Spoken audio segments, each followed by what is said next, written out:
The following may contain offensive language, adult humor, and or content that some viewers may find offensive.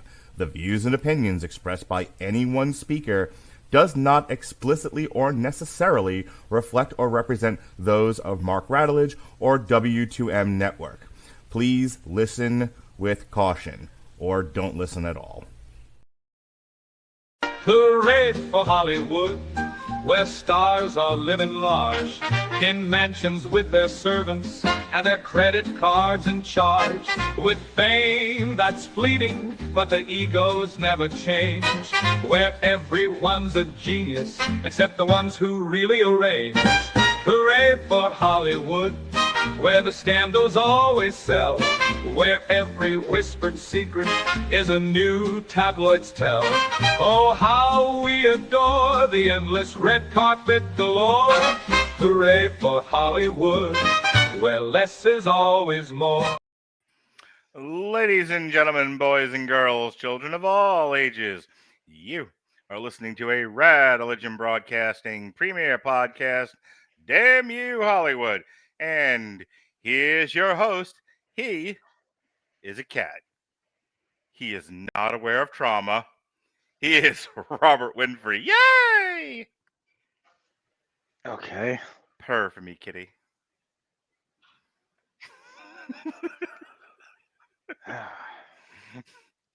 This is the closest related stupid intro I've ever done to a movie that we're actually It's up talking there. about. It definitely is fairly thematic. Yeah. I'm shocked you landed on me as a cat. I didn't land on you as a cat. I landed on a song that I did based on text I received and turned into a passive-aggressive song, which then turned into a passive-aggressive band, which you can now listen to on Spotify. The passive-aggressive pansexual Peanut Butters is the latest and greatest in jazz and blues and big band swing and other non-metal music, featuring all kinds of passive-aggressive songs like the aforementioned She is Cat. Also, the emotional terrorist twerk, my personal favorite, Everything Hurts, and just released the other day, based on a comment I got in a TikTok live, Gravy Leg. You can listen to these all on wherever you're streaming music. Spotify, Apple Music, iHeartRadio.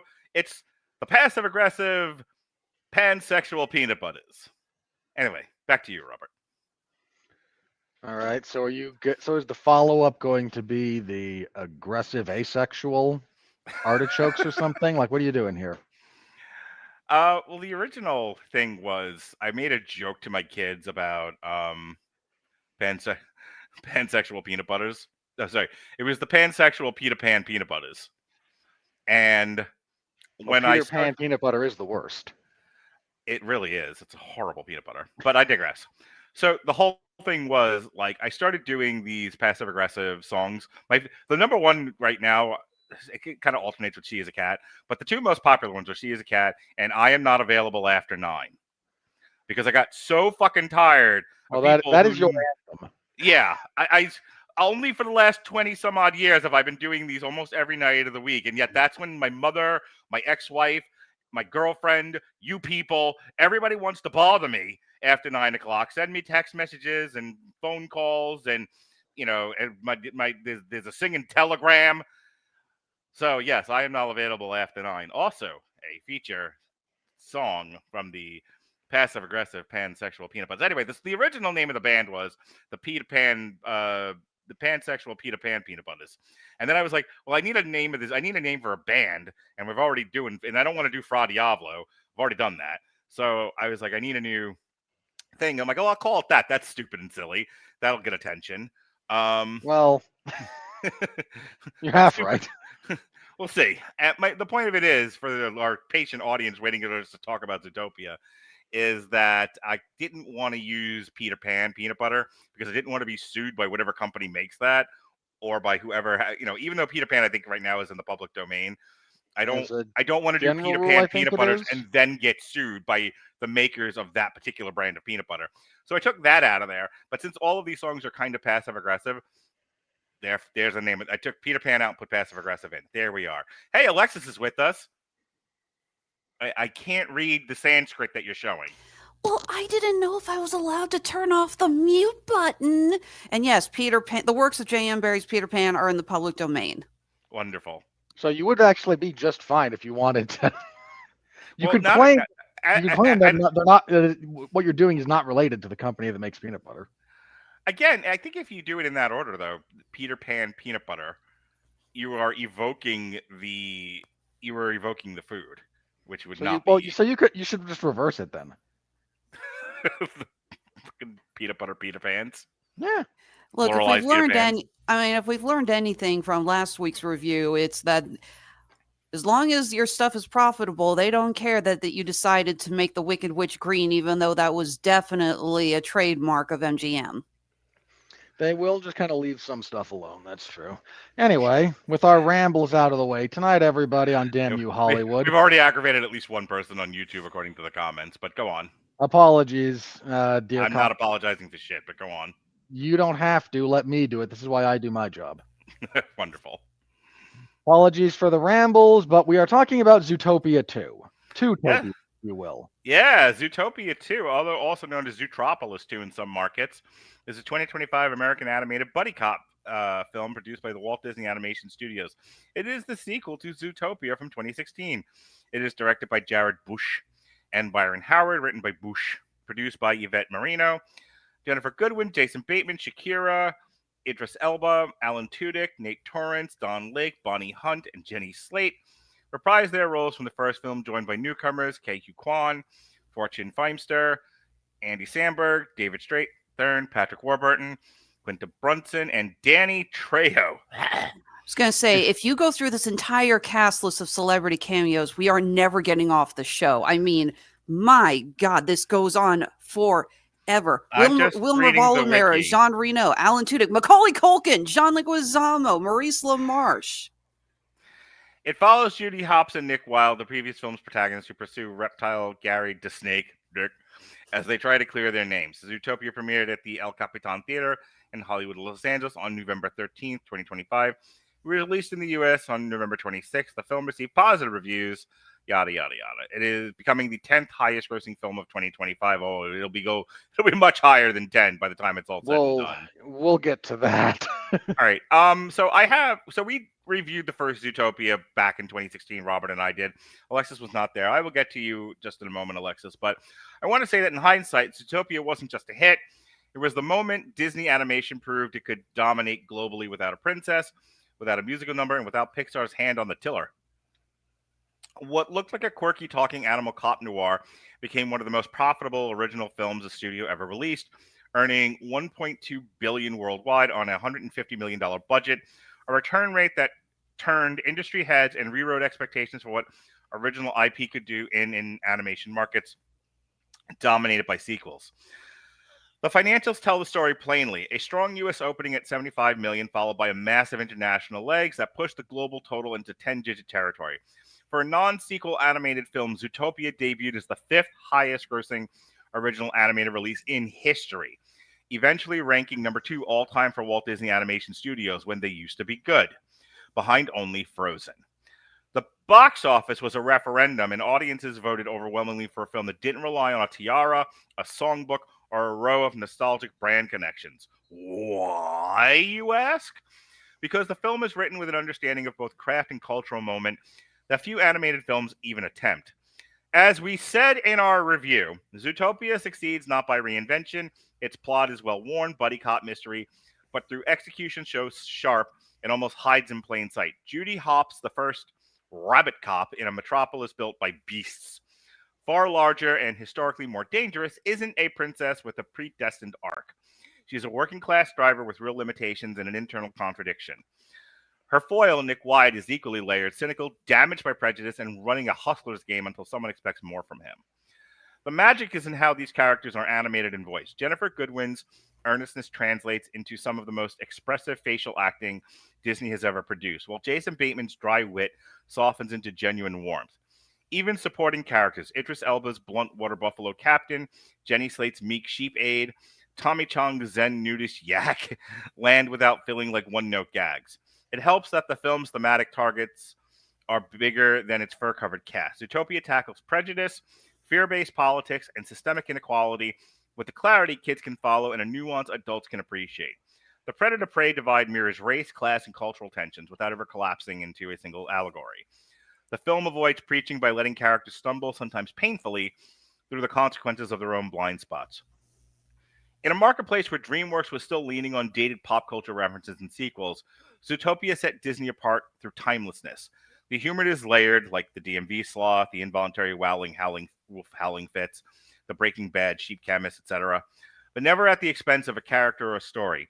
Even the Shakira pop track, normally the most disposable element of modern animated releases, lands without derailing the film's tone.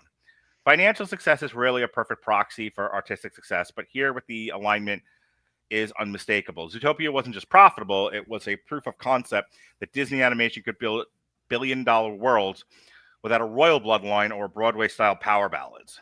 It's a film that works for kids, for adults, for anyone paying attention to the culture it reflects. Alexis, you saw Zootopia, weren't on the review. What did you think of the movie at the time? Absolutely enjoyed it. Amazing animation. The idea of anthropomorphic animals has been done so much, but it really does show why it's one of the best ways to really capture an audience's attention. There's always this discussion about how it's easier to identify, or it's easy to put human traits with animals than it is with other humans. Quick as a bunny, sly as a fox, things like that. It's why you see classic authors like Aesop and using animals as their characters.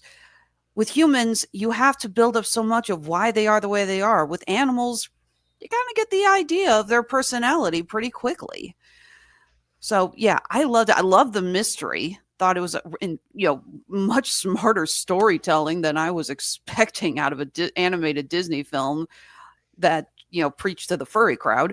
But I absolutely enjoyed it. Robert, I read that, as I told you prior to the show starting, one, so that we could give the audience all the information without hemming and bumblefucking through it.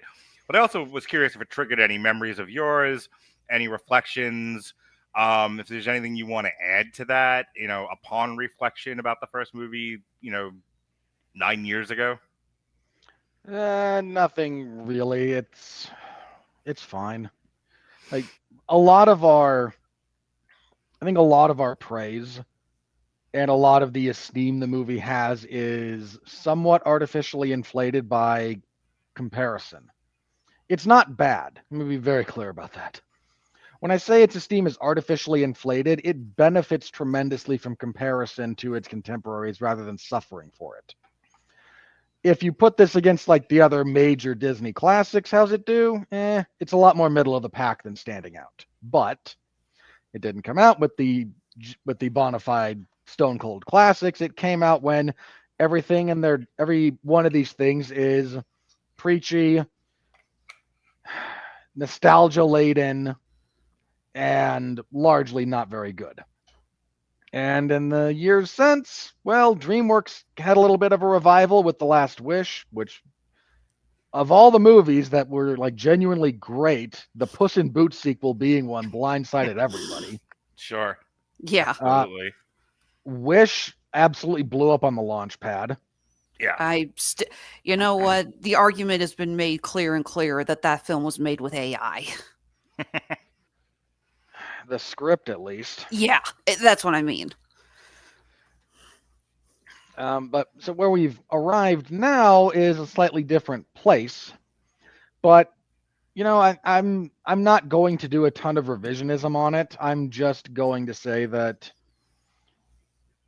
yeah, it was a lot more intelligent than the majority of its contemporaries, which are not very smart as far as movies go. And if you compare it to a lot of the stuff that's being released now, I think it holds about the same position. But of all the genres of film that have managed to rebound a little bit since 2022, animated stuff has actually rebounded a little bit faster than a lot of the other stuff. A lot of the other live action stuff that's coming out is still like mired in bizarre socio-political assumptions. I think an even easier explanation is called for. I don't think you're wrong, but I think the easiest and probably wide-reaching explanation for why animation bounced back faster than everything else is all the reasons we talk about that people go to the movies. And there are two kinds of people going to the movies more than anybody else. Film snobs and families. I am in both categories. There are two wolves within Mark. But I mean, families still go to the movie. Look, families have to get their kids out of the house and off their screens. If you look back at the year, and the year's almost done now, we're in December. If you look back at the year and look and see what things did the best, it's all stuff that attracted families, like Lilo and Stitch, Minecraft, this. So, and I can probably point to a few more things, but I think anything that was big budget, mainstream, wide audience appeal, and family friendly found its audience because those people have to leave the house. I think the other major thing about Zootopia, and this does hold true. I'm kind of dovetailing into the review here, but this also holds true for Zootopia 2. There's a difference between a family movie and a kid movie. Oh, yeah. And Zootopia thus far has been able to maintain that it's a family movie. So if you're an adult going to see this with your kids, you're not pulling your hair out. Yeah, absolutely. But we've said that about, and then after this, you can just go into the plot synopsis. But we've said that about like certain DreamWorks movies, some Disney movies, a lot of the Illumination stuff is that it is clearly written for adults, but it is presented for children. And that's a fine hair to split, but it's a very successful hair. Look at Minions, look at Despicable Me, The Secret Life of Pets. You know, there's a lot of really big hits that Illumination has had, and it's because they very much know that if they write to the adults, but they make the on-screen presentation appealing to children, they win. And it's a proven success. Zootopia, I would say, if you could convince me Zootopia is an Illumination movie, and I wouldn't even bat an eye if I didn't know any better, because it's very much presented as such. Barring a few things that are like specific to Disney that you couldn't get away with if you're an Illumination, yeah, right. I agree with that. All right, let's get into the plot synopsis. Okay, so the plot of this thing, we follow Nick Wilde and Judy Hopps. Nick has joined the police. He and Judy are now teaming as partners, and Judy still has an insatiable Napoleon complex. Need to prove herself. And Nick is still emotionally distant, and they will tell you this in therapy speak terms over and over and over again. Please wait for that. I want to discuss that with you at length.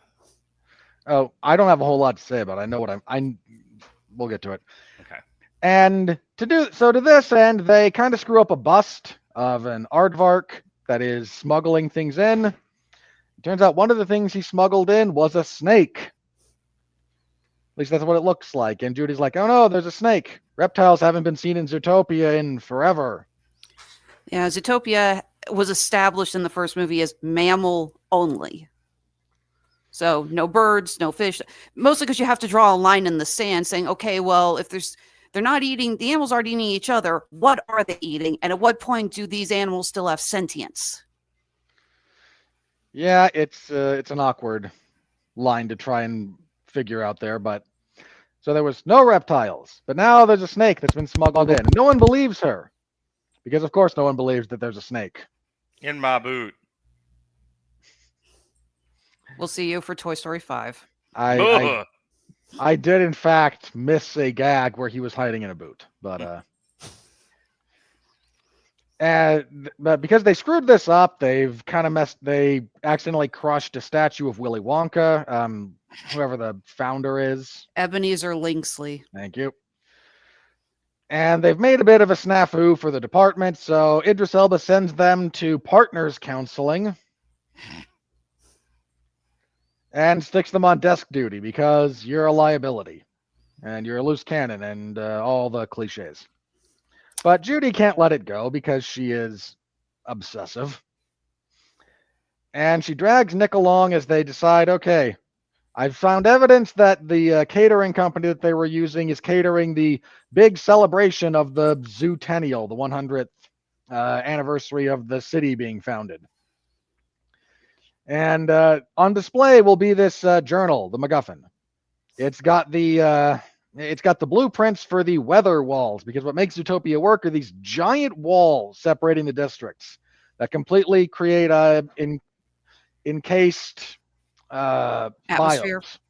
Oh, yeah, actually, your word is better. Congratulations. That creates encased biomes. So you can have a temperate climate next to a desert, next to Arctic climate, and everyone can be happy. And that's the miracle that allows all this to exist. And they're going to put on display the blueprints and the diary of this family. So they show up. The snake shows up and causes a stir. Idris Elba gets bitten by the snake accidentally. And they meet the awkward Linksley sibling, Paubert, who's, again, kind of the odd one out of the family. The other two siblings are like, yes, father, I will happily shred and kill for you. And the old man is, Ed Asner. It's not actually Ed Asner, but that's kind of what is being drawn on. Oh, Ed Asner actually does voice a character in here. He's a sheep. I'm not surprised in the least. But it now looks, but because, circumstance and comedy, everyone thinks that Judy and Nick stabbed poor old water buffalo Idris Elba. And now they're on the run, and the snake escapes, and they've got kind of the book. And they're like, okay, what do we do? Well, we've got to talk with a reptile, because they might know, because, racial profiling. So, and who do we know that knows a reptile? Well, there's not a lot of them, but there's this podcaster. So we'll contact the podcaster. Mark, have you been contacted by disgraced police officers about to help them? If I had a nickel. I wish that's just like, but I just met her the other day. She has a podcast. It's like, oh my God, I wish that people actually reacted like that. People in Hollywood think podcasts have a lot more power and influence than they actually do. Sorry, we're not all Joe fucking Rogan. It's because they obsess narcissistically over what's said about them by anyone with even something approximating a platform. So they then project onto what we do significantly greater importance because it has an outsized impact on their self-worth. Yeah. It's deeply unhealthy. So this beaver, who's a little bit of a conspiracy theorist beaver, shows up and takes them to Marshtown, where the aquatic mammals all kind of hang out. There's seals and sea lions and walruses and all that fun stuff. And on a walrus, they take a trip over to a crashed boat, and they go down to where the reptiles are. And there's turtles and chameleons and and frilled lizards and all kinds of fun stuff. And they meet Jesus, Danny Trejo. I just got to ask, did they just say, well, we wrote a character called Jesus. Okay, go get Danny Trejo. Or, well, we have a role here. We can get Danny Trejo. Okay, it's a Mexican lizard. Well, it's a Jesus lizard.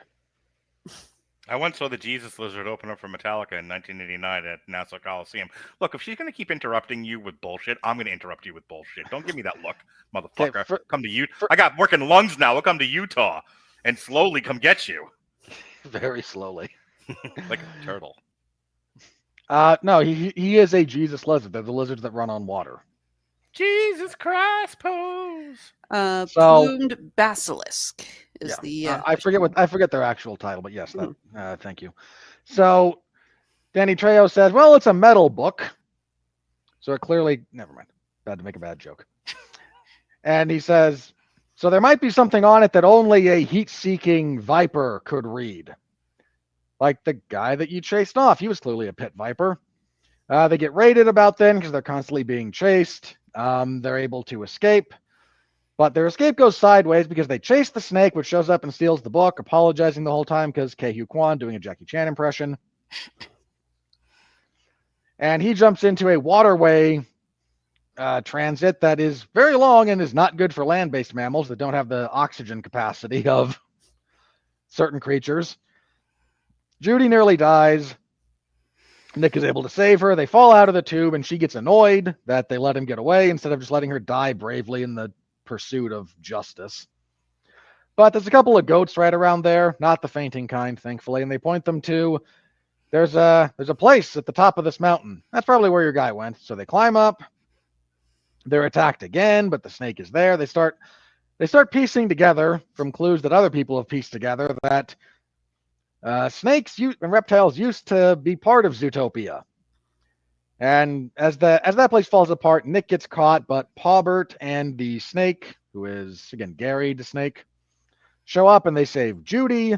And we get the backstory that the snake family is actually the one that created the technology for the weather walls, but it was stolen by an evil patent clerk, who is the first Linksley. Now what they're trying to do is figure out where the original patent is, go get it, and then display it, and the truth will set everyone free. At least certainly from a legal perspective, they can get money that they're owed. And then all will be happy, and reptiles will be welcomed back into Zootopia with open arms, because of course they would. Why wouldn't they? So they start going to look for that. Gary is able to read the map that was originally on the front of the book, so they can see where Reptile Town used to be.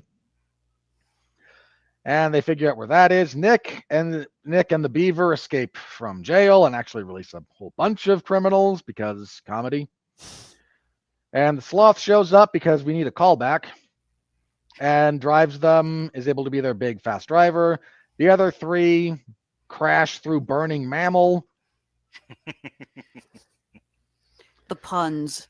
The endless onslaught of the puns. I didn't realize Burning Man was still like a reference people would get, but apparently it is. And it's still a popular thing people do.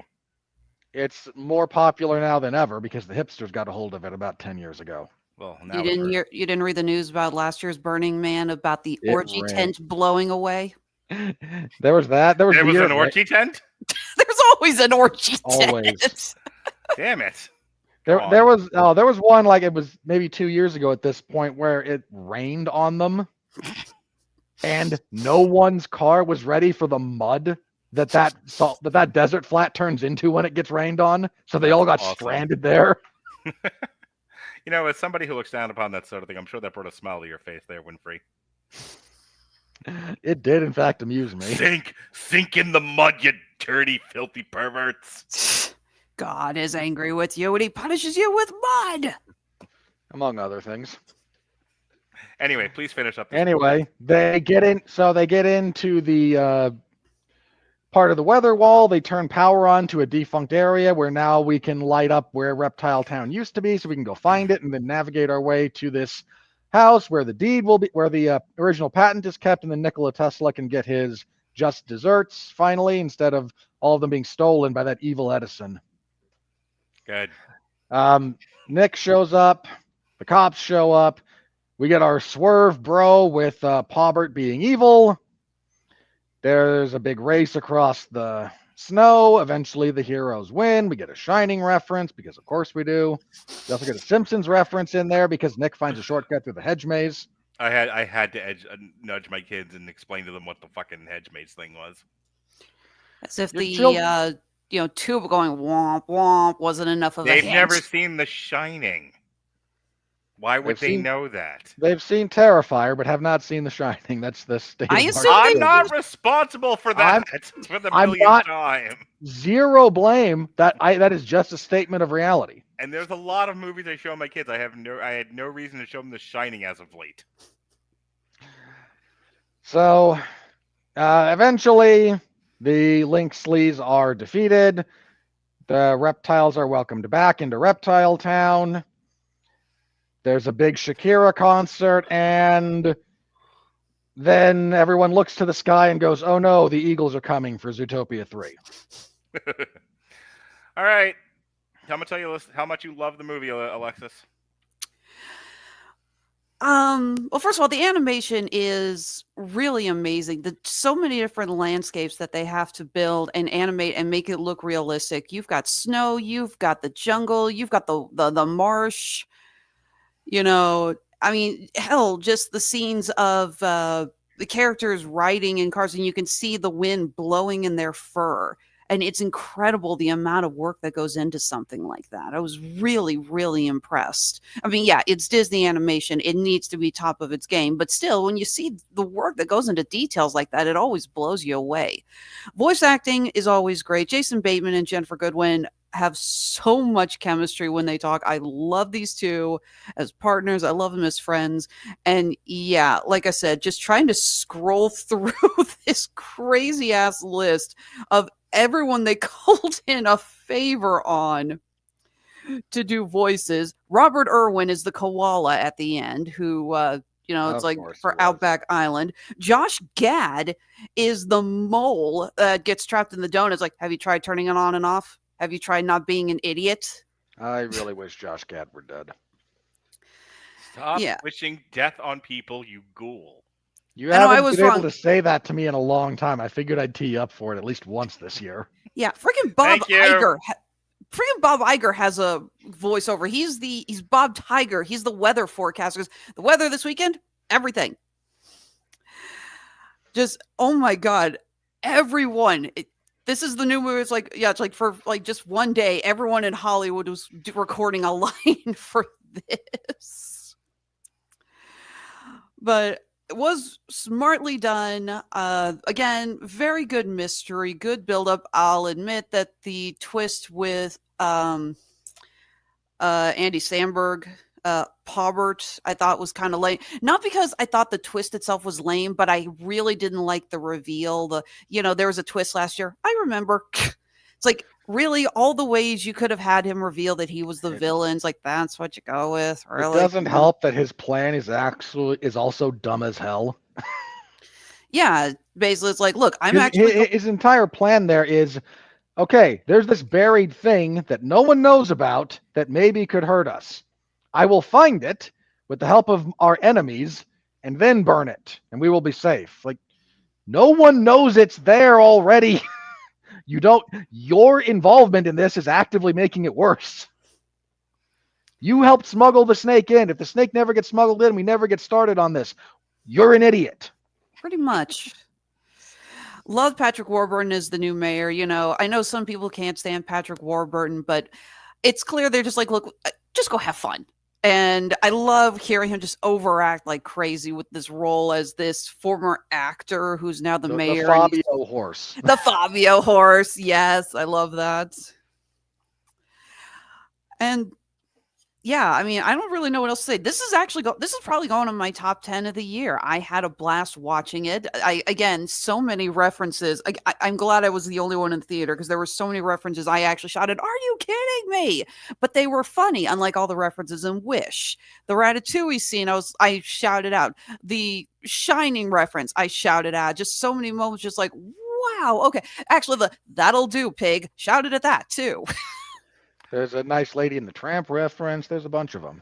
God, I did shout out at La Bella Notte. Unlike the Queen of Hee Haw, yes, I laughed at all that stuff too. I just didn't feel the need to scream at the screen like it was the Rocky Horror Picture Show. Well, maybe it's because I knew I was the only one in the theater, so I could get away with it. Okay, you should go again and just wear like a furry jumper and like throw things at the screen every time. Maybe like run around with a banner. Be great. Like make Zootopia 2 a happening. Yeah, and then I'll bring the chicken, and then all the managers will go, "Not again!" Yeah, I was going to say, Mark, do not give the theater workers PTSD. They lived through the Minecraft movie earlier this year. Let's just not. To piggyback on a little bit of what Alexis said, the movie is still gorgeous. This is, at the time that we reviewed the first movie, we remarked about the fineness of the animation, the individual hairs, the way that they moved. It didn't feel blocky. It actually felt like it had texture.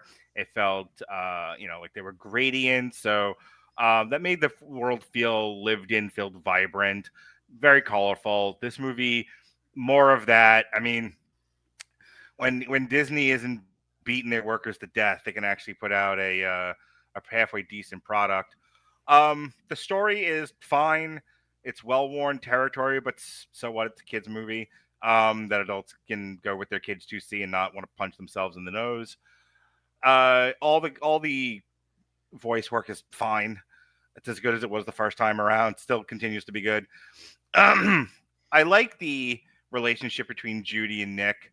I liked what the movie had. I like that they built upon it in this movie, where, and I thought this was a very relatable thing. You have somebody who is wholly dedicated to the mission, to the exclusion of all else, and somebody else who is wholly dedicated to the person, to the exclusion of all else. And that is a very real thing that happens in relationships. You know, if somebody who cannot, for the life of them, see the value in the people around them, but are very attached and dedicated to the things that they are passionate about. And I'm not faulting them for that, but it's just a weird dynamic that people have. You have people, you know, I think about like Leonard and Penny. You have Leonard, who is, his personality is a collection of things, and Penny, and when asked about Penny, well, what do you like? And she goes, I like you. That's kind of, to me, to one degree or another, the Nick and Judy relationship. You know, what is Judy in love with? Judy is in love with being a cop and proving herself, and, you know, and trying to show that she has value in a world that sees someone like her as having no value. And Nick loves Judy.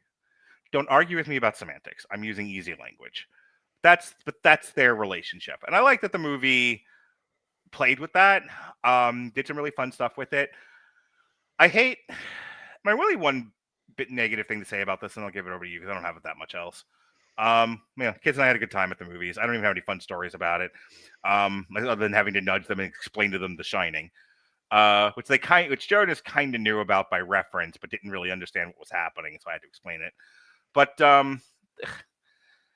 in a better world, in a world where not everyone's stupid, in a world where the common language isn't therapy speak, that scene goes so much differently. That my argument is not they shouldn't have done the scene where, you know, both Judy and Nick know each other a little bit better now, and Nick has a come to Jesus moment, and, you know, and his arc finally finishes.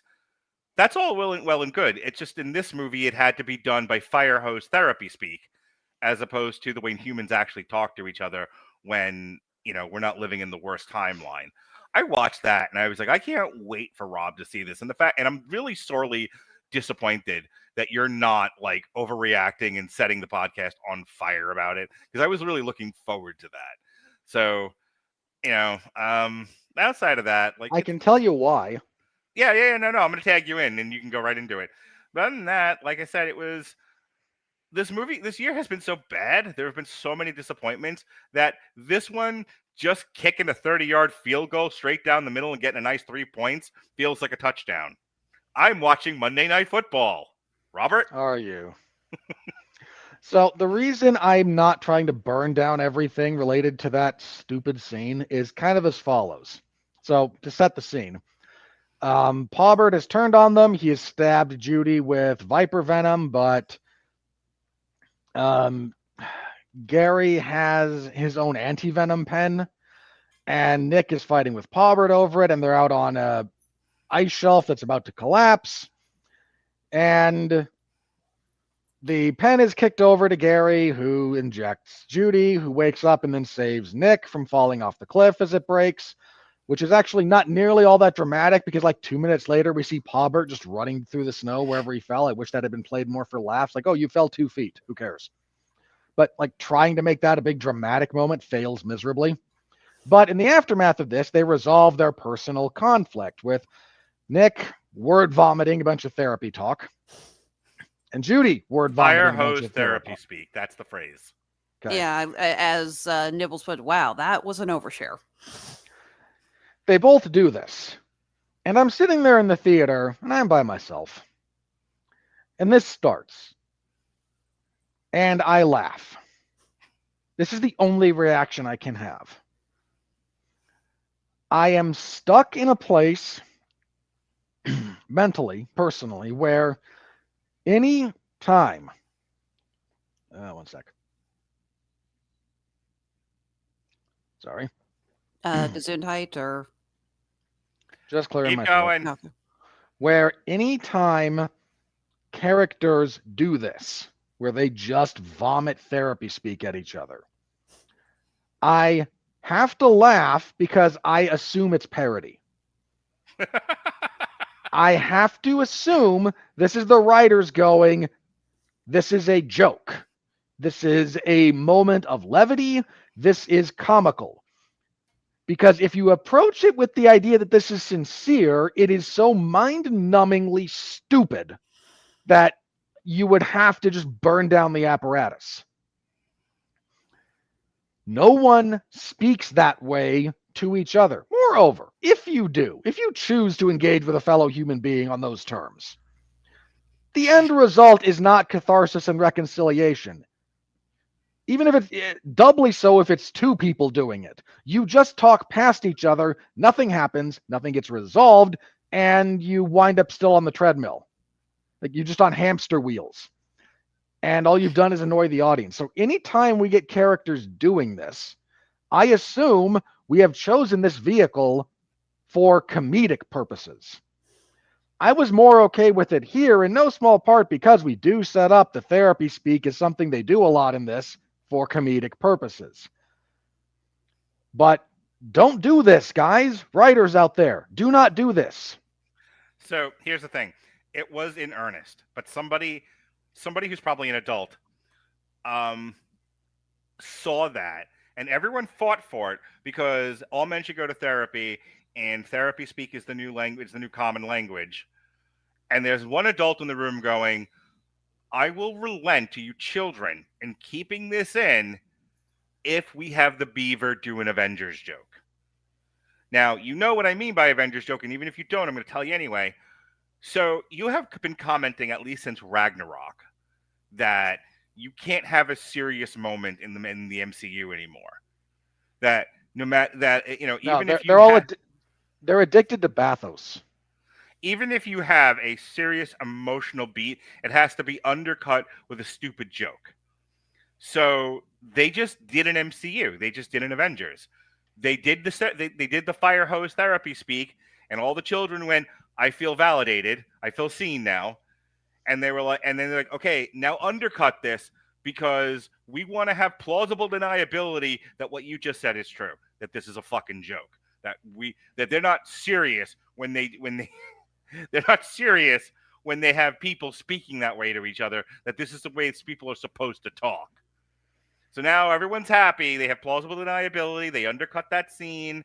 They made it look like it was, they were parroting themselves, and then we moved on from it. And I recognized it as soon as I saw it. As soon as the beaver said something like, "Oh, that was an overshare," and I went, "And that's a studio note," and we moved on. Yeah, it didn't ruin the movie for me, but it was one of those where I just looked at my kids and my daughter. So a lot of times I look at my daughter like sometimes during movies, and she'll like give me a face. This time, after the big dueling fire hose therapy speak, I looked at her and she just bursted out laughing because she knew exactly what I was thinking. Good.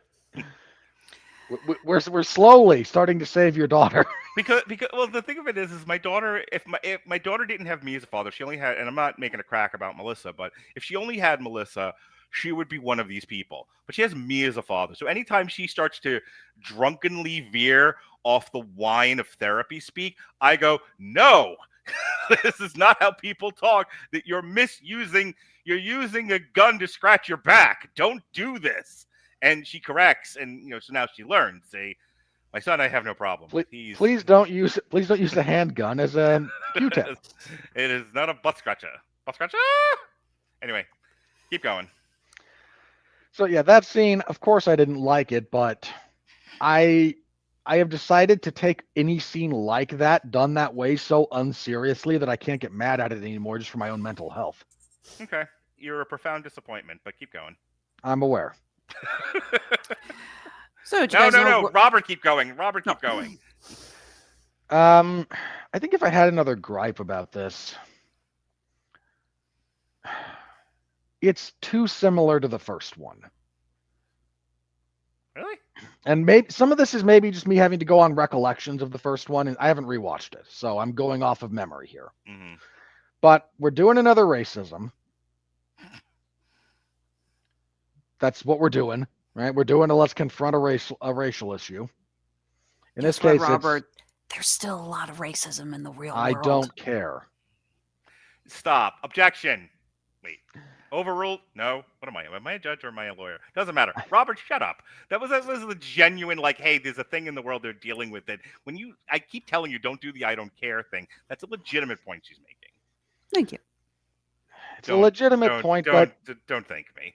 I wasn't saving you. I was saving discourse. Go on. My gripe is if your first movie is going to be, hey, let's do a racism, and your big thing at the end is, hey, we resolved it, which is kind of what they do at the end of the first one. You can't then do, well, there's another race, so here's another racism. Like, we're just doing the same thing. And it's if I ever allowed Alexis to speak, I'm sure she could intelligently debate you on that point by basis of what she's saying. But that's your gripe, and we're going to give it to you. I don't think it's a particularly strong one. I'm somewhat agree. With hang on. When I say that this felt a little too similar to the first one, that's part of it. Like, okay, we're dealing with the same theme in largely the same way. Fine, good. Keep going. Second, I don't mind. I appreciate that the characters were not like factory reset to where they were at the beginning of the first movie, because boy, have we seen that too much. Yep. I think if I had a gripe about the characters related to this, it's that we're still. How do I phrase this?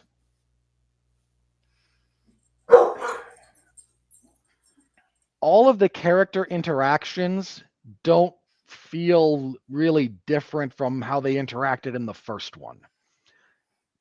And I'm okay with, again, I don't need a reset to where I don't need, Kirk to go back to Starfleet Academy. I really don't. But there doesn't feel like there's a meaningful distinction between how the characters interact here.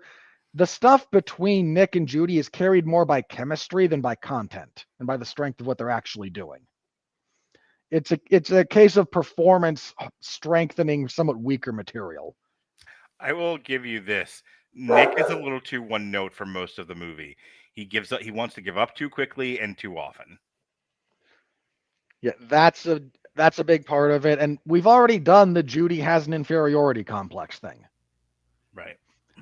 Now, part of the problem with that coming up a second time is, again, you kind of played with that being resolved in the first one.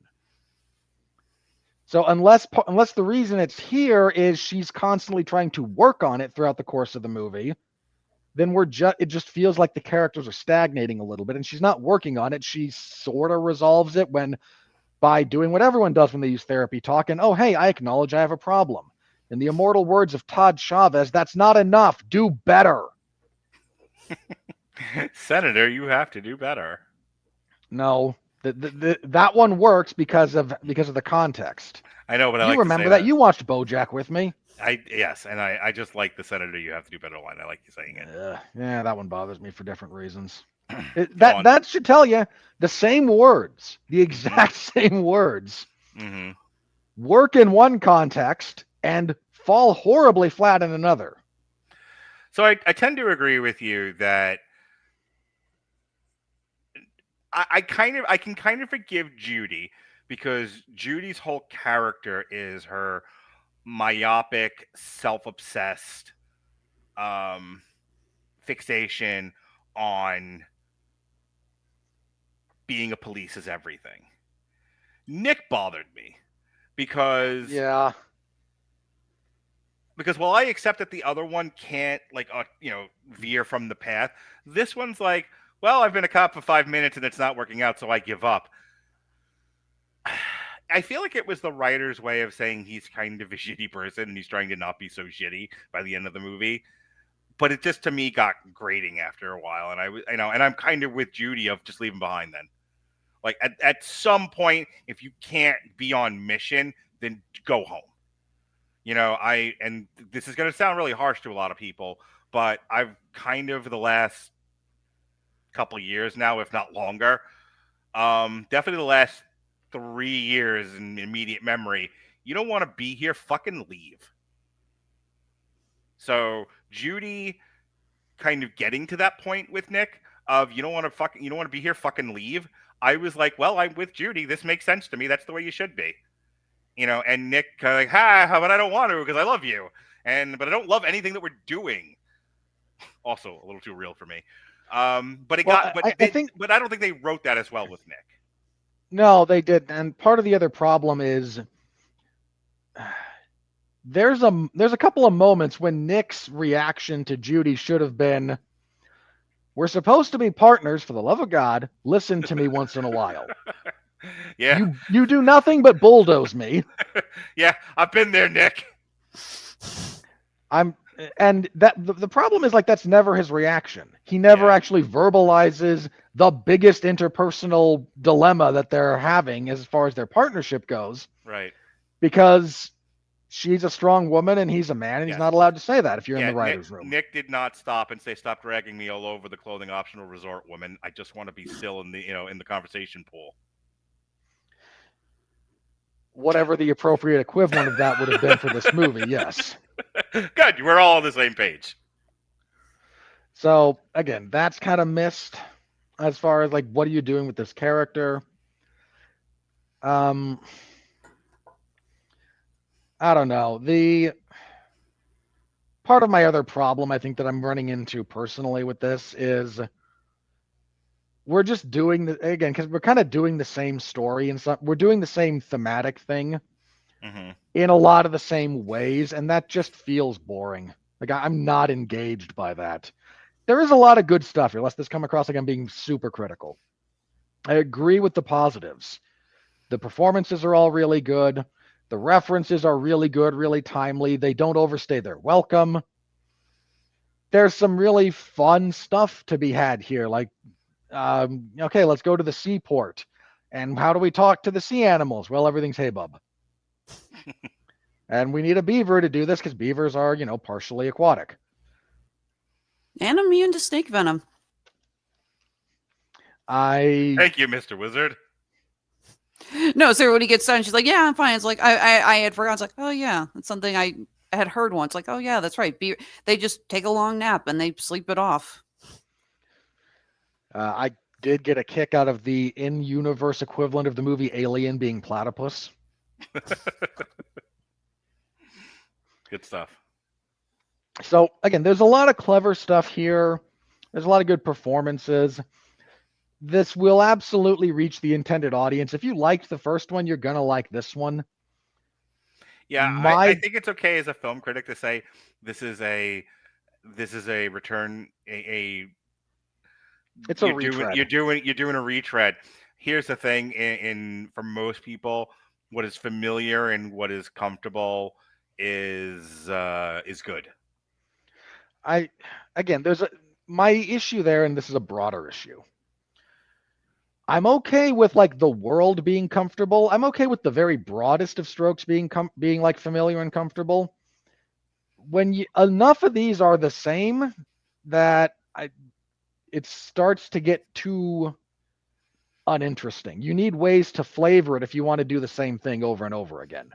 Yeah, and I don't feel a distinct flavor difference between this and the first one. So this was announced as part of Sequel Mania, and I would assume that we're getting 3 more of these. I would assume that the orders from up on high when this was being developed was, hey, color well within the lines. Sequel Mania means nice, familiar, comfortable, non-threatening. We are trying to get people back to Disney, not push them away. You are not reinventing the wheel here. You are doing separate ways, open arms, the whole journey songs that everybody loves. Okay, you wanted to jump in, Alexis. You're going to say something on topic? Well, I was going to say one of the things that I do think they did really much better in this one is the development of Zootopia itself. We've talked a lot on the show about how locations can often feel like a character in and of themselves. Zootopia has a lot of character to it, and they build more to it. And I'm not just talking about the whole whitewashing of the reptiles thing. I love they actually expand more about the weather walls. It's like, so this is how it works. I love that we get to see more of the locations, and yeah, we do get to find out more about the history of it. For the record, I don't really equate the whole racism again. I equate it more with erasing history, which is something we have seen. Unfortunately, we've seen, and yeah, we have seen a lot of achievements by minorities, and they get covered up, and it says nope, it was a white person who did it. It's Wonderful. not necessarily. Someone should have been walking around with a copy of Lies My Teacher Told Me. Look, I'm just saying it's really not that surprising, because this is something we have seen a lot, and it has really come up in recent years, that a lot of history has been painted over. It has been forgotten. History is written by the winners. Hell, how many times have we talked about the Tulsa race riots? Like, is there a reason why no one ever knew? I never knew about this until I got older. It's like, oh yeah, that's right, because that kind of crap got painted over. This is an important subject. People How many need to times understand have you that. read the People's History of the United States by Howard Zinn? Ugh. Ugh. All right, you're done now. All I was going to say before was, Roman Reigns and CM Punk were in this. Hey, Not Robert, surprised. you got anything else? Roman Reigns is going to be in the Street Fighter movie. They were the Z-Bros. Who gives a fuck? Robert, you got anything else? Oh, God. Those... See, I was waiting. That's why I said it, because I was waiting for that reaction. Will they make Encanto 2? The other one, it depends, because the other one was released in the shadow of COVID, and it didn't make a lot of money. It might have made more money had it not been a COVID, or if they'd waited a little while. So it's hard to say. If whatever internal metrics they're using to measure things in from 2021, 2022 to make that decision, possibly. Also, if there's any, they feel like there's any appetite for it, which it's mixed from what I remember of Encanto. Robert, really, like 50 words or less. Finish up. Just real quick on the Encanto thing. I think they might have gone back to the Encanto land if this movie hadn't done what it's doing, because Encanto was a good movie that hit a lot of the notes it needed to, and was that day and date? Something like that. It might have just been straight to Disney Plus. No, I saw it in the theater. Okay, then it would have been day and date. So the only other sequel besides Toy Story 5 that's been confirmed is Frozen 3. Yeah, so again, yes, Encanto was released in the U.S. on November 24th, with a theatrical premiere on Hollywood November 3rd, and Disney Plus release on December 24th. Oh, okay, so no, really limited. Yeah, it just it had an exclusive 30-day theatrical one before it debuted on Disney Plus. So it was not day and date, but it might as well have been. It was at that time when it was like, okay, let's release it in theaters a little bit, but no one's going to the theater still, so yeah, so rush to the Disney Plus. All right, anything else about Zootopia? I do kind of agree with Alexis that they actually did a slightly better job this time around of making the setting feel a bit more prominent. I think I had another gripe, like this is a minor gripe, but for some reason Gazelle just immediately siding with Judy over the police when they come running through Burning Mammal. Like, we're with you, Judy Hopps. Like, you don't know who this person is. She and Nick were the heroes who, stopped the corrupt mayor in the last film. She knows who she is. I don't mean like you're a random person who there's no reason she would. I mean, like, you don't know the situation. It was just a random thing to give Shakira a hero moment. Like, that's literally all that was. And it really stuck out as such. Right, well, speaking of Shakira hero moments, here comes the money. We're in the money. We're in the money.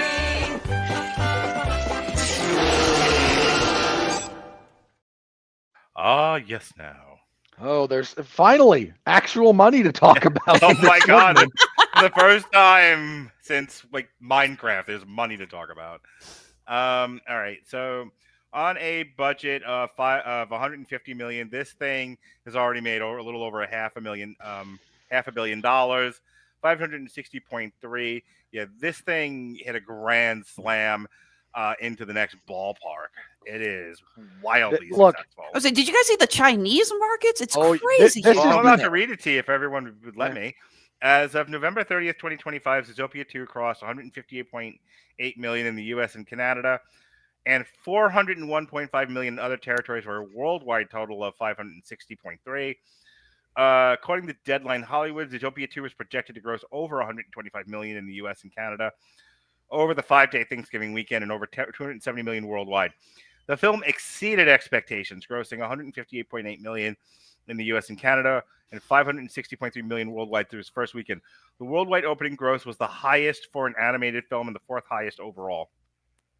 The 3-day opening weekend gross for the U.S. and Canada was 100.2 million. The film performed strongly in China, Alexis, grossing 271.7 million through its opening weekend, becoming the first Hollywood film to gross over 100 million in a single day on Saturday, November 29th. So, it beat Avengers Endgame for that record. That had been the highest one. You know, I mean, when the people Chinese like what they love this like, thing. yeah. When you could figure out how to tap the Chinese market, man, the riches will fall from the sky. Well, There's apparently sort of. they apparently did say that studies have shown the Chinese really love anthropomorphic animals. They do. This kind of thing, they eat it up. Well, They're- this is gonna be like the baby with the baby translator from The Simpsons, and that's all you're gonna get. There's a few things there. There's kind of a long history of like human animal kind of hybrids being part of like Chinese storytelling and mythology. That's got a long history there. hmm So they're a little bit more primed for something like that. Again, they love this franchise. Part of the problem that you run into when your movie's big in China is you don't get 50% of the ticket sales like you do in other places. It's more like I think it's 15%. So you get a lot less, but there's a lot of people there. It's a This thing is a percentages huge game. hit there. Bob Iger, much like Richard Nixon, is now viewing this viewing like I broke into China as his legacy. So we're gonna get like a Zootopia trilogy after this Oh, good. over the next 6 years, all designed at like helping Nixon go to China. I just wait for when we get Zootopia 4 aquarium, and we're going to find out that all the fish that we saw them eating in this film were all sentient, and you could hear them screaming in the background, please no. Okay, then. Zootopia was the #1 movie of the weekend. It knocked Wicked for Good from 1 to 2. Now You See Me, Now You Don't, 2 to 3. Predator Badlands, 3 to 4. Predator Queerlands, from 3 to 4. The Running Man, 4 to 5. Eternity debuted at 6. Rental Family, from 5 to 7. Hamnet debuted at 8. Sisu, The Road to Revenge. I saw that with my kid, and we had a wonderful time. I assume it was good. The first one This- was. I have heard nothing but amazing stuff about that. Yeah, we sat and watched it over the break, and then I took him to see. I just took him. Sorry. So we have another comment here from the same fella. Don't forget, Coco 2 is also confirmed. Oh, good. Oh, God. It's been a long time since I've had such a hard cry that I got a migraine. So I consider Coco 2 confirmed the same way that like Rian Johnson's Star Wars trilogy was confirmed at one point. Like, it's a hard maybe. Like they want to. I think they want to, but I think they're also at a point where they could still pivot away from it. So Sisu Road to Revenge is like, it takes the seriousness of the first Sisu and says, what if we turn this character into Wile E. Coyote? It's fucking great. I assume I'm looking forward to seeing it. Nuremberg dropped from 8 to 10. Wake Up Dead Man, a Knives Out mystery. This would be the third one, I believe. This will be on Netflix shortly. We'll review it sometime in January when there's nothing else going on. But it's in theaters right now, so it can be eligible for awards. At debuted at number 11. None of which it will win. The Thing with Feathers debuted at 18. The Secret Agent, 21. You Got Gold, to 31. The Tale of Cillian, 34. Fuck My Son, doing very well. And that dropped. That went from 45 to 39 because it opened up in a bunch more theaters. In case you were wondering, in case any of you were looking for something to see in the theaters and you're not really into musicals or children's films, go see Fuck My Son, which jumped from 45 to 39 this past weekend. Okay, we need to have a minor conversation about Wicked for Good real quick, if you don't mind. I would like to continue talking more about Fuck My Son, but I would also like to continue talking about Robert Winfrey's favorite film of yesteryear, The Business of Fancy Dancing. That was your favorite movie, Mark. I know. That's me batting the tennis ball back at you. All right. What about Wicked, sir? So a 60% drop. That's pretty. Yeah. I think at this point, Wicked for Good is probably still going to be profitable overall, but I think it's going to fall short of what the first one did when it's all said and done. Last week when we talked about this, it feels like everyone's kind of lost the appetite for Wicked. Like the excitement just, for me, just doesn't feel like it's there. Yeah. Which is weird because you would think people would be really excited to see how this ends. But I guess if you kind of know it ends like as kind of The Wizard of Oz, you're like, all right, I've seen this before. And people are so easily like disconnected from things. It's like, well, I saw the one I wanted to see. I have no commitment to this. Like everyone's anti-Judy hops. It's just like, all right, well, I've seen enough of what I need to see here. I can watch the rest of this at home. That seems the takeaway I'm getting from Wicked.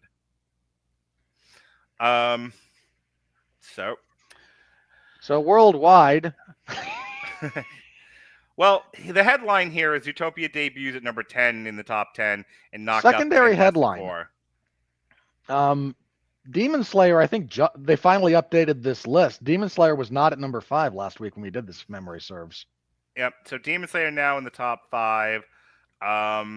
And not a single Marvel movie, not a one, is in the top 10. And at this point, Superman will be lucky to hold on to a top 10 spot, I think. Yeah, I would say Mission Impossible is probably out of there. Well, you figure Wicked for Good's currently at 391. It has to get over 600 million at this point to make its way into the top 10. And then you figure Avatar will absolutely, though it's worth talking about with Avatar. Have you seen the interviews with James Cameron basically saying this might be the last Avatar because he doesn't think this one's going to do as well. And he's like, if there's no appetite for these things to continue, I'm not going to keep doing this. I appreciate, well, first of all, he always does this. James Cameron is the king of lowering expectations before a movie releases. Long history of him doing this. Fair. Second, he's one of the few guys who's honest about the business of movie making in the public eye. Mm-hmm. When he said, pardon my language, I'm going to quote him, it cost a fuck ton to make, so it needs to make 2 fuck tons to be profitable. Like, he's not lying. He's being dead accurate, faced with you. Look, pre-sales for Fire and Ash, or whatever they're calling it, are lagging behind the last couple of them. In fact, one of the ways you knew Zootopia 2 was going to be a real big deal was its ticket pre-sales exceeded Avatar 3. It was going to be big. So I think Cameron is lowering some expectations a little bit. I think he's also, a lot of this is done partially through his production company. So he's footing some of the bill for this thing. So he's not, when he says, like, if I can't make money doing this, I'm not going to keep throwing good money after bad. Right. Like, that is talking from some self-interest there, but I also think he's being honest about it. I think my only issue with this is if he wrote story enough for 9 movies and the story doesn't satisfyingly conclude at the end of this third one, I would be really aggravated with that mentality of we just stopped making them. They stopped making money, so we just stopped making them. It's like, okay, but this is my problem with these kinds of projects. Don't keep putting out chapters of a book if you don't intend to finish the book, R.R. Martin. Finish what you started. Like, if Fire and Ash doesn't do well, I demand a 4th movie that just concludes this story and we never have to speak of the shortcut again. You can start that online petition, Mark. I'm sure it'll gain traction. Show up to his house after I catch my breath. Like, hey! I can be like every other fat, bearded, white guy in the world. Hey! More Avatar movies! You're getting another Avatar movie. It's called Hoppers. Let's not with Hoppers. Anyway. Okay, that's a bit much, Mark. Asshole. You're welcome. All right. Anything else going on? Can we also mention that, like, the joke running around is, oh, Zootopia is doing very well. When Hoppers does very poorly, Disney's going to pull it early and Pixar's back to Disney Plus. I saw the trailer for Hoppers finally, and my son was like, "I wish this company would go out of business." His exact reaction. No, I just love everyone. I love the reaction I heard. It's like, well, Avatar, ripped off everyone else, so why can't Disney rip off themselves? This is literally filmmaking inbreeding. You know what's hilarious to me is, like, we talk about how, like, Jonas is like the spiritual godson of Robert Winfrey. He's actually turning into Pat. Oh God, no! Like, he's this close to wishing AIDS on things. Like, he's like this. Like, this is fucking terrible. Get rid of it. I'm like, calm down. You're 11. How can you be this jaded? Well, Mark raised him on our podcast. I was going to say, the day he told me, he was like, Father, I can't help but do this. You fuck. For the first 7 years I was alive, all I did was listen to your podcast going to bed at night. Like, fair. Well, look, at a minimum, we improved his vocabulary. Yes, he is. This is why he is gifted, as the school calls him, and he is in advanced math and whatnot. We did that. Well, we contributed. You more than most of us, but... All right. Let's move on to the final portion of this. No need to drag this out any further. Ladies and gentlemen, the critical review. Are you ready? No! I said, are you ready? No, God! No, God, please, no! No! No! No! Well, you can't That's knock about off. right. Yep. Alrighty. Let's find out those few people who apparently just thought this wasn't woke enough. Well, So- what we can actually find is the people so lazy they just copy pasted the ad copy they were given. That too. All right. So, there are all critics is 92%, verified audience is 96, all audiences is 95. It's a bona fide hit everywhere you want it. That's the way you need it. Cleverly laying a thoughtful message onto another crackerjack caper, while solidifying Judy Hopps and Nick Wilde as one of the most endearing buddy pairings in ages. Zootopia 2 more than justifies a return trip to the big city. Yeah, All can right. I also just say as a minor note, the reaction to the Judy Hopps and Nick Wilde stuff? The number of people who never had to live through Cheers or Moonlighting Mm-hmm. and who don't understand how these types of relationship dynamics play out over time and everyone just wants it right away. Like, you don't understand how this works, guys. All right, Laia Kibuli of Scribiendo Cine. Zootopia 2 uses well-executed action sequences as a distraction, failing to build a solid story due to the lack of a strong narrative thread. Really?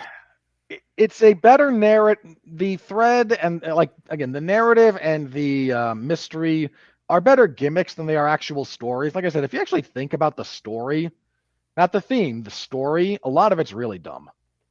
And not in a, like, dumbed down for children way. I mean, just kind of like, nonsensical, stupid. Good animation aside, too many scenes are simply reruns of the first Zootopia. Alan French from Sunshine This guy's State. stealing my stuff. Wonderbar. Chase Hutchinson of The Inlander, Spokane, Washington. Like the saintly new snake character that it introduces, it's wearing the skin of what you think a movie like this should be, but soon sends it all off to reveal itself as one of the most desperately sweaty sequels of recent memory. Look, I'm clever. Yeah, you stretched that metaphor a little bit too much, buddy. The good news here becomes the incredible list of names. The future Xmas is Alexis Haina, John Urbanich of J Movies. The good news here becomes the incredible list of names in the vocal ensemble, with the most significant new contribution coming from the comedian Fortune Feimster, truly delivering as Nibbles Maplestick, a richly loquacious beaver. Headline, read all about it. Actors are in movies. Moreover, no, that was not the standout performance. It was too grating. Allison Wilmore of New York Magazine Vulture, top critic. Zootopia 2 sets up parallels that strain even more at the seams. Little bit. I mean, at least the first one, I mean, we talked about this. The first one at least understood and tackled the nuance inherent to what they were talking about. This is... If there's another major knock to be had on Zootopia, it is, in fact, significantly lacking in the intelligence of the writing that went on in the first one. It's still an enjoyable movie, but if we're going to compare it 1-to-1, this is not as thoughtful or as intelligently written. Speaking of knocking up somebody, the future Xmas is How did you get there? Tanya Lamb of Lola Lamb Chops. We had a completely platonic relationship. It was part of the reason we got the divorce. There was never a physical relationship. Indeed. With a compelling mystery, humor for adults and kids, and a lot of heart, Zootopia 2 has it all for families. Yeah, except she didn't want a family. The future Xmas is Robert Winfrey, Jeffrey Harris of 401mania.com. Please don't. Zootopia 2. Zootopia 2 features a natural expansion into the wonderfully vibrant and exciting world Disney established almost 10 years ago. Well, speaking of too lazy to fix the ad copy. Mark Justick of Mark Reviews Movies, Zootopia 2 loses most of what made its predecessor so much more fun. It's more than a fun little adventure featuring a cast of anthropomorphic animals. I agree with that sentiment. None of that was enough for me to get to like giving this movie a... If I were to give this movie a pass-fail, it's a fairly easy pass. It's just not a glowing one. The future Xmas is Robert Winfrey, Carla Hay of Culture Mix. Zootopia 2 uses the same formula as the first Zootopia movie. A rabbit and a fox team up to investigate a crime mystery involving bigotry against certain animals. The sequel is entertaining, but needed more originality. I Can See Russia from My House. Wow, she actually got to something of a salient point there. We have bullied her into at least being somewhat competent at her job. She's like afraid to write anything else now. One would hope. The future Xmas is Alexis Hayne of Grace Randolph of Beyond the Trailer. Don't marry poor Alexis to Gray. Very few people deserve that, Mark. Thank you, Robert. So, while not as good as the first film, the sequel is still a lot of fun, thanks to a great mystery and some very funny Who jokes. is thinking this is a great mystery? Nick and Judy are still a great combo, although Nick's character is watered down a bit. Yeah. Bring on Zootopia 3, that big fat check I cashed from Disney. That is what Bob Iger is thinking. He is going to whip up the slave labor into getting us 4 more of these things. Local sloth driving a car, Travis Hobson of Punch Drunk Critics. Zootopia 2 has loads of heart, a compelling mystery, loads of new, unforgettable characters. And how is this compelling? It's still a message of inclusion that still resonates. How is this mystery compelling? Anybody, I beg of you. Look, it's a good story, but the mystery in the first one was like a real mystery. It was who was, poisoning the predators. Yeah, like the first one actually has a decent mystery with a decent twist that recontextualizes everything that came before it. In this case, when Paubert's like, it was me all along, Austin, you kind of go, wait, this makes about as much sense as Vince is the higher power. Like, just, it doesn't. Alexis Hayne's favorite reviewer, Daniel Baptista of the Movie Podcast. Zootopia 2 is ferociously funny and positively heartwarming. The Disney Animation team have delivered a wildly smart and outstanding sequel that's well worth the wait. Tickbird. I'm sorry, you were saying? No, Tickbird. That's what we call somebody who's desperately trying to write a review that they hope will get on the DVD box. All right. Cole Groth of Fandom Wire. I entered this screening with managed expectations given the erratic marketing campaign, yet nothing could have prepared me for the staggering level of incompetence on display. That's a bit much. Really? How do you look, man? You can not terribly enjoy this movie. This is not an incompetent film. Not in the slightest. I've seen incompetent films. We've reviewed several of them.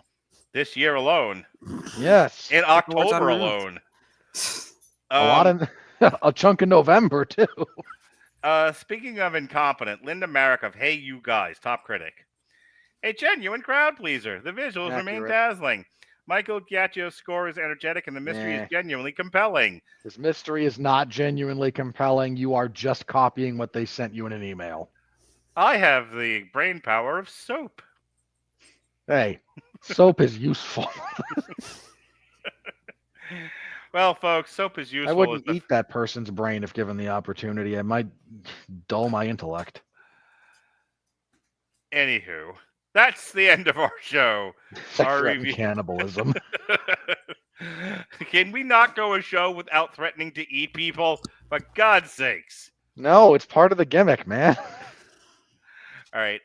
There was no show yesterday. Jesse had parenting duty, so we are going to still review Legit, but we're just going to do seasons 1 and 2 at the same time. 2 flavors in one, yum it up. And that is going to be on December 28th. However, this Wednesday, myself and Harry will be getting in the Wayback Machine. How far back? Way back.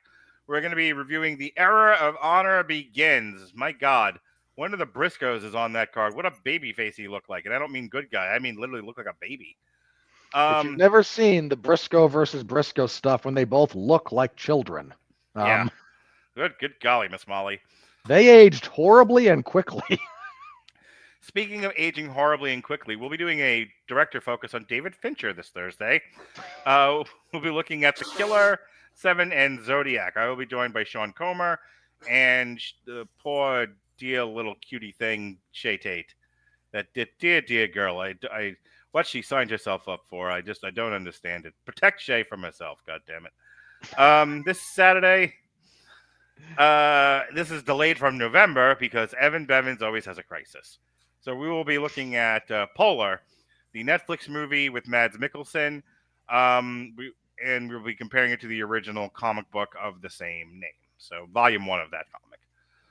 Next week, we'll be reviewing Five Nights at Freddy's 2, yet another movie I have zero interest in, and I'm only doing for the lulz. Speaking of lulz, Alexis? All right. Well, we just wrapped up my 9 weeks of TV party tonight, finishing up with our look at Has-Been Hotel Season 2. So we're going to be off for reviewing TV shows for the month of December, but I will be coming back to do some movie reviews looking at Frankenstein, the Netflix release, and Five Nights at Freddy's 2. And in the meantime, I'm pressing the wrong button. Mark, you rub off on me like that. I'd like to. Honeysuckle Rose Creations, where fashion meets fandom at the intersection of geek and chic. We are smack in the middle of our Black Friday sale, and I am working my butt off just to try to keep up. It's crazy. Everything right now is 25% off. Today, as we are recording, this is Cyber Monday. We are going to extend our sale one more day. So you hadn't had a chance to go and check out our shop, come check it out. Everything is still 25% off tomorrow. That is Tuesday, December 2nd. And remember, we are in the middle of our charity drive. For every order that is placed between Black Friday and Christmas Eve, we will be donating $5 to St. Jude's Children's Hospital. So if you're a big fan of fun, handmade, geeky jewelry, come check out our shop. Again, that's Honeysuckle Rose Creations. We're on Etsy and Handmade at Amazon. And you can always find us on Facebook, Instagram, TikTok, and Blue Sky. Robert Winfrey, Robert Biscuit. What are you writing about this week that you're only doing because they pay you? Let's see. Well, last week I covered WWE Survivor Series. I didn't get a chance to see Survivor Series because I went to a Seminoles, Florida game. I assume you took your children and had a family day. I did. In which case you made the right call. The girlfriend paid for really, really nice tickets. We had a fun time. Bit of a long drive from Tampa to Gainesville, but we had a fun time was had by all. And I only minorly injured myself by existing. Well, I'm glad the injury was minor. Survivor Series I did not care for. 4 matches on a card, 20 minutes between matches, 2 War Games matches. There was a mystery man that ran in at the end of the men's war game. Have we identified said mystery man yet? I'd have to check what's happened tonight on Raw, but he pretended to be Seth Rollins. It's not Seth Rollins, it's Austin Theory. Like, anyone who knows what's going on knows who that is, but they haven't officially revealed it yet. Gotcha. So there's that. So I didn't care for that, and you can find my reporter for that in the Wrestling Zone at 411mania.com, and you can go to the comments section and look at people complain about my, standards for professional wrestling. Standards, what are those? You ain't kidding. There was no UFC event on Saturday because it was too close to Thanksgiving. This week, I will have WWE SmackDown on Friday, per usual, and the last UFC pay-per-view, maybe ever. The last one of the pay-per-view era is certainly UFC 324. UFC 323. 324 is the one I yelled about. Actually, there's more 325, but that's another thing. So I have a full preview of that on the 411 Ground and Pound MMA podcast. You got 2 title fights. It's actually a pretty good card. Also on that podcast, they talk about the fights the UFC announced this last week because they said, hey, we're leaving ESPN. We'll be on Paramount. And for our first numbered event, here's the card. And I don't like the implications for the main event because Paddy Pimblett and Justin Gaethje for the interim lightweight belt bothers me. Because neither of them is the number 1 contender for the title. And if the champion's taking some time off because he's got personal issues, and he seems to be, and based on all reporting, he does. The guy who should be fighting in that belt, in that title picture, the UFC doesn't like, so they're ignoring him because that's what they do. Speaking of ignoring people they don't like, the UFC also announced the main event for their pay-per-view after, it's not pay-per-view, numbered event after that. In Australia, we're getting a rematch between Alexander Volkanovski and Diego Lopez. Diego Lopez is about the 4th most deserving title contender in that weight class. There's at least 3 other guys with better claims than him. And he's getting the shot anyway. Never mind that the last time Volkanovski fought, he clearly beat Diego Lopez. We're just running it back. I yell about that in the implications. Nothing really matters. Nothing really matters to anyone. Dude, the UFC is just fumbling the ball. They are hollowing out their own sport, is what they're doing, and it's not good. I'm sure Skydance, Paramount, Pornhub is going to love that. Look, they're paying them $1 billion a year. The UFC does not care. But the implications of that are actually pretty dire. But if you want to hear me go into that in more detail, I talk about it on the podcast. So tune into that. And yeah, next week, 5 Nights at Freddy's 2. Then the week after, we finally get to talk about a good movie. Yes, we'll finally be reviewing the Guillermo del Toro Frankenstein that's currently on Netflix. It is perhaps the best movie of the year, from where I sit. All right. Well, always a pleasure, Alexis. Robert, always a pleasure. I am going to watch Drake. What? Drake May. Oof. I'm now going to watch Drake May throw more than 237 yards, and then I'm going to bite my computer screen. I'm just saying, like, there's some really bad ways to end the sentence. I'm going to watch Drake. Drake May.